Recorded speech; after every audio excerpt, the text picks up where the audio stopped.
our first part of Chapter 5, we're going to be looking at writing formulas for compounds and naming compounds.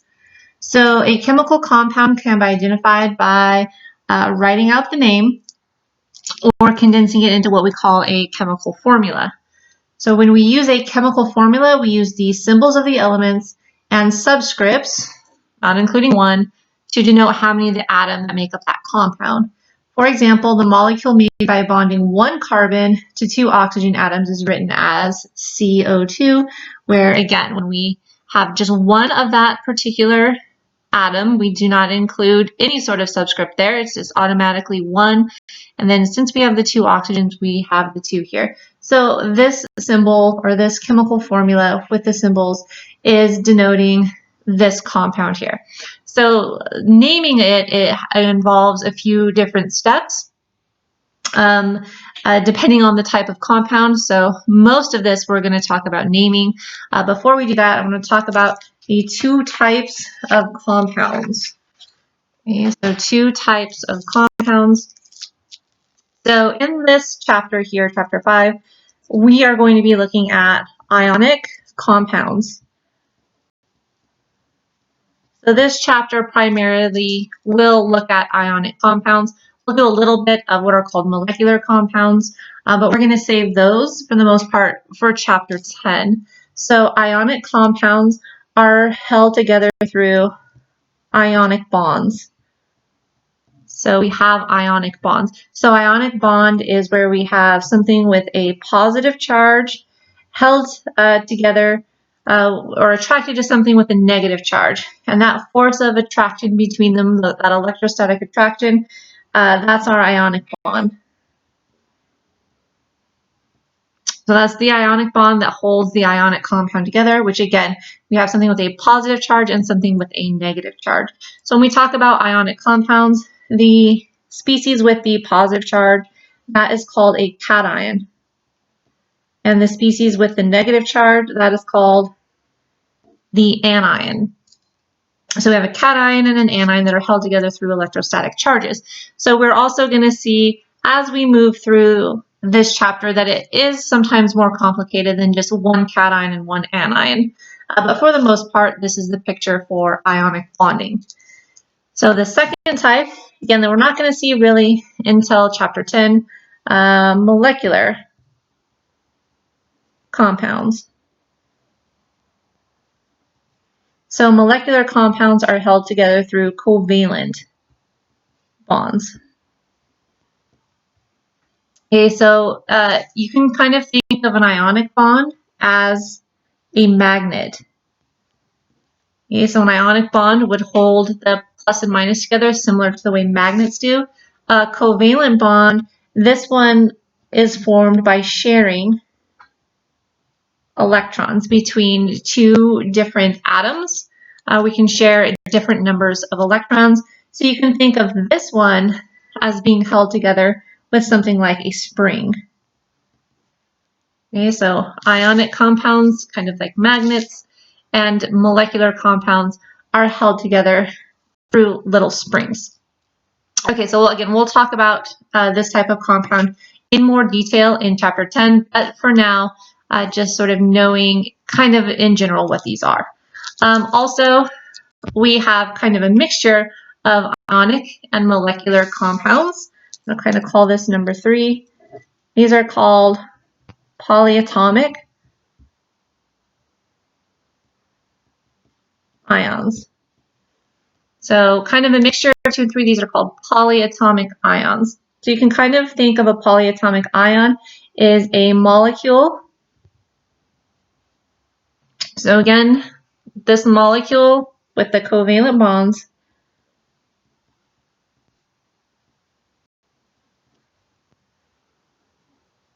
that has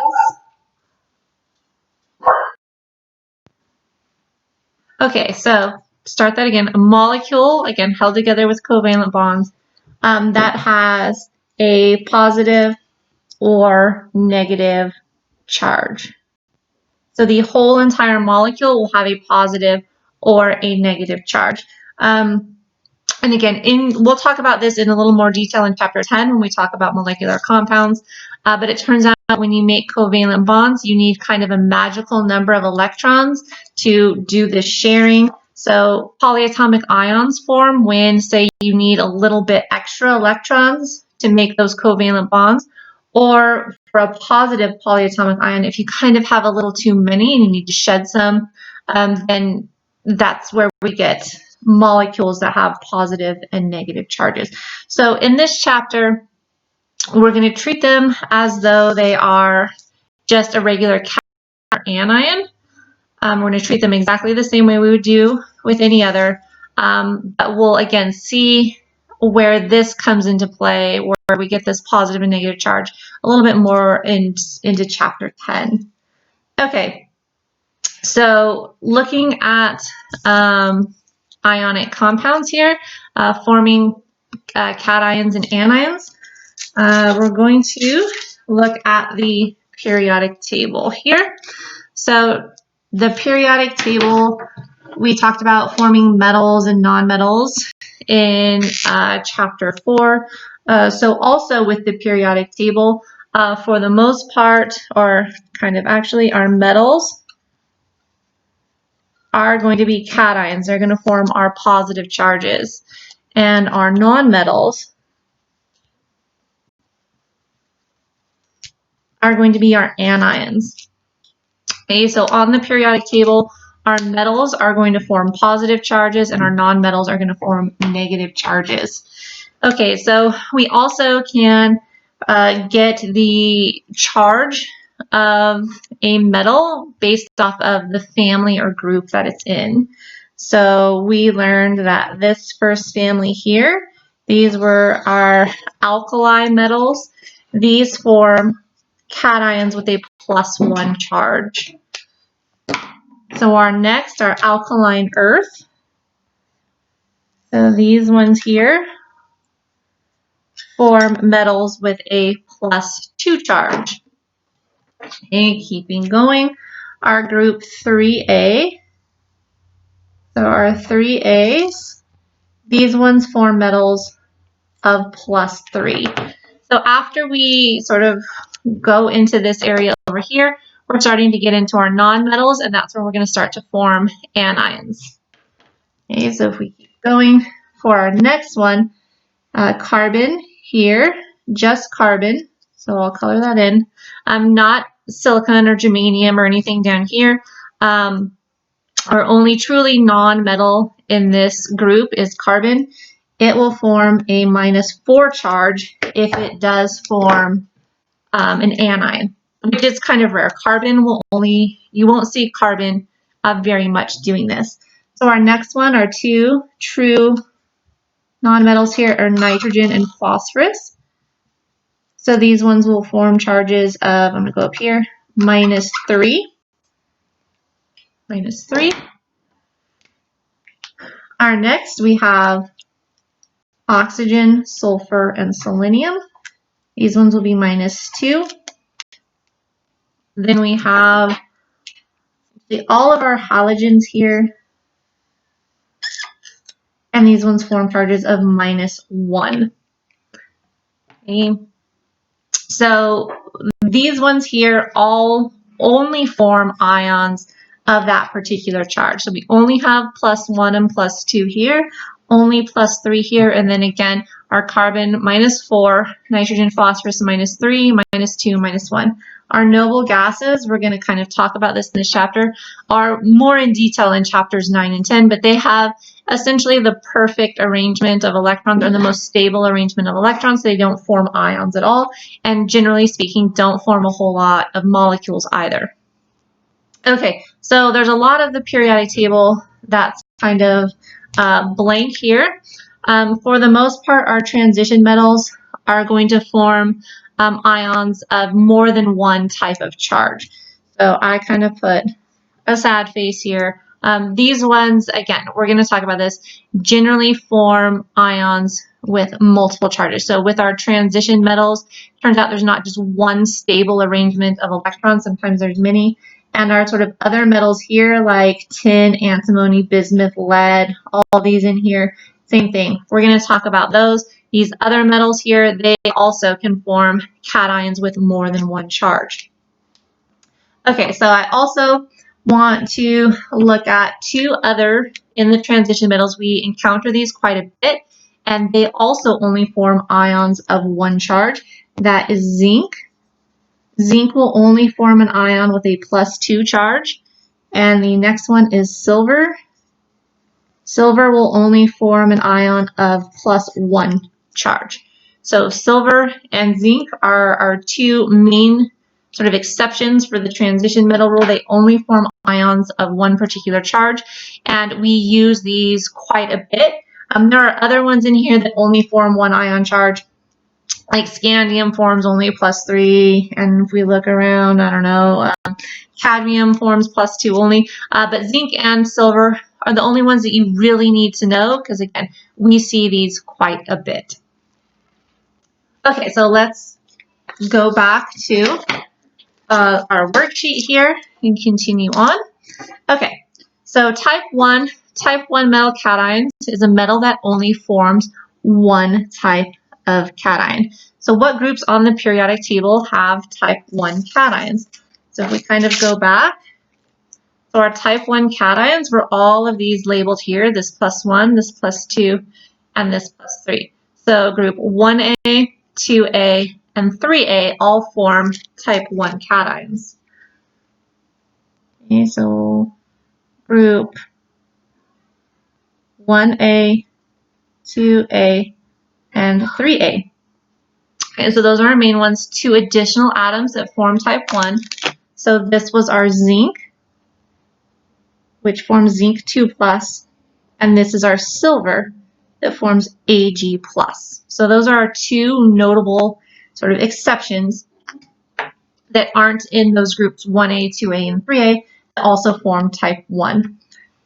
Okay, so I'm going to take a break from that, and I want to look at some common polyatomic ions. So we kind of looked at the periodic table to look at anions and cations, but we are going to see polyatomic ions that are going to come into play here. And when we talk about our rules, we're going to talk about polyatomic ions.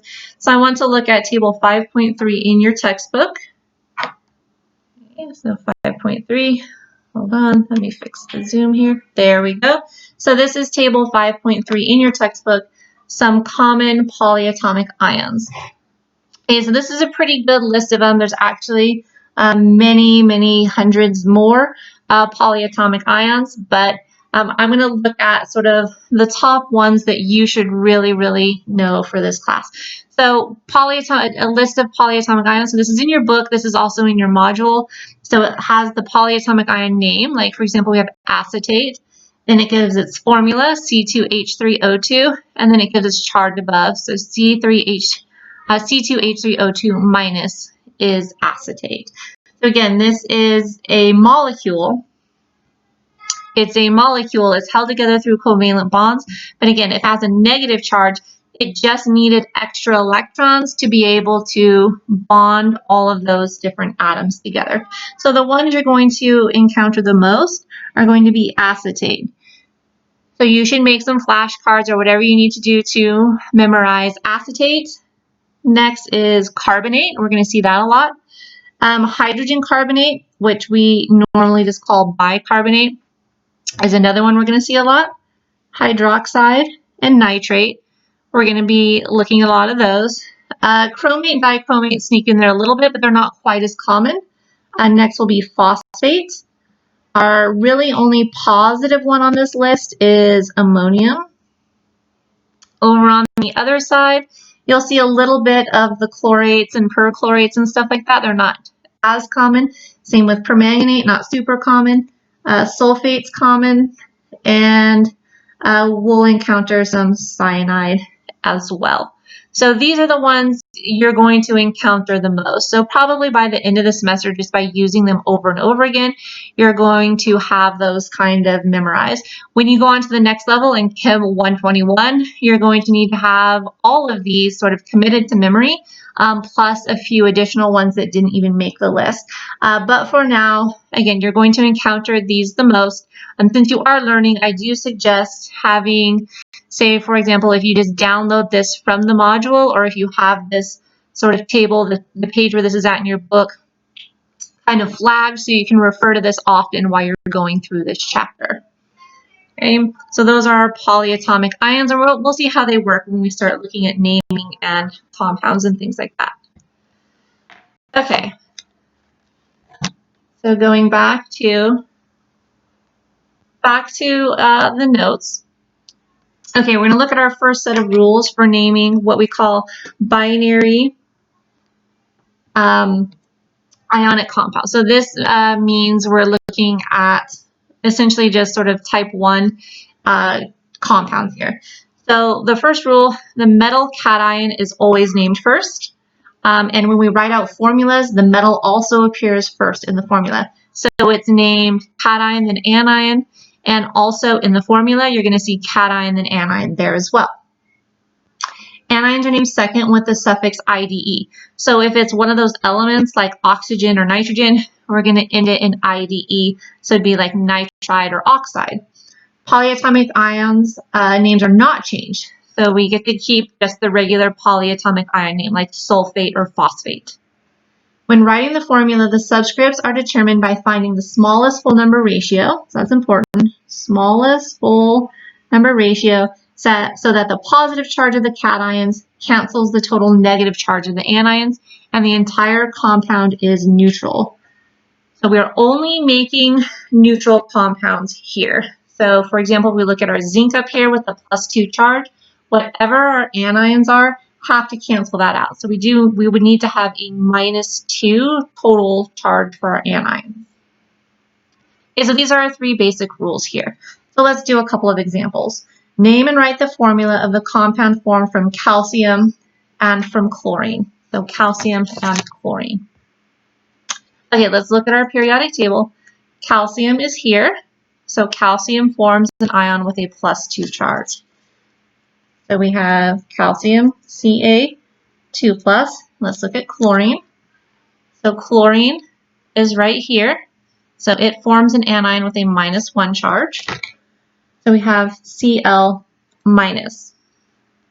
Okay, so when we're making our compound, so we're going to have the metal first, then the nonmetal, or the cation, then the anion. But let's look at making our compound neutral for the formula. Okay, so if we have calcium with a +2 charge and chlorine with a minus, if we just had one of each, we have more positive than negative. So to make it even, I would need to have double the amount of negative. So I need 2 chlorine anions here to cancel that. So now I have -1 plus -1. This gives me a total of -2. And that -2 would then cancel that +2. So my formula would be 1 calcium, so Ca, and then 2 chlorines, so Cl2. So Cl2 is my formula. So let's now look at the rules of naming. So the calcium is going to be named first. We don't change its name at all. So calcium. So we look at the anions are named second with the ide. So it's not chlorine anymore, it's chloride. So we have calcium chloride. So an important sort of thing to note here, even though we had 2 chlorines, we didn't indicate that anywhere in the name.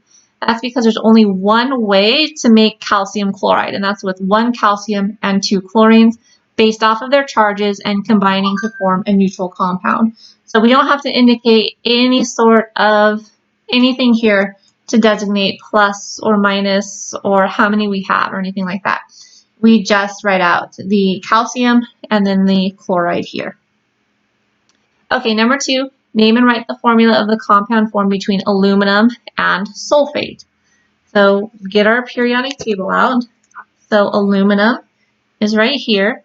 So it's going to form aluminum with a +3 charge. So we have Al 3+. And now we have something called a sulfate. So I noticed that this is ending in ATE.